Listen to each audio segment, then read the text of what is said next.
We exist to minister. We exist because we have a mission. We exist to serve. We exist to help people. So we're not going to throw that out the window, because that's why we're here. But at the same time, we're going to ask God to show us, what can we do with what we have?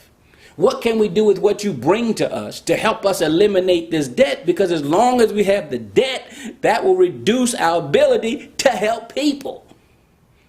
The money, the resources, all the time that we spend on paying a debt for a building. God knows it's a beautiful building, and we're glad we're in it. We're glad the bank gave us the money, but we need to get rid of that, because when we get rid of that, we'll have more resources to serve the Lord and to serve people on behalf of the Lord. So we've got to do both.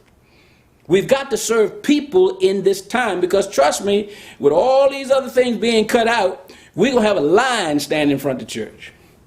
People who talked about the church, people who say the pastor is a crook, and all, listen, they're going to be coming knocking on the door, because they're not going to have anywhere else to go.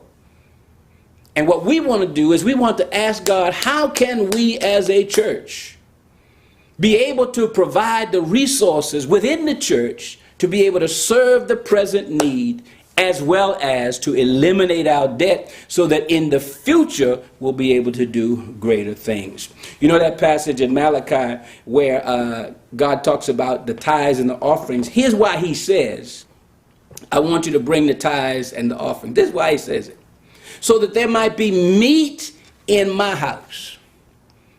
There might be food in my house when it's famine everywhere else. There might be resources in my house when folk are running out everywhere else.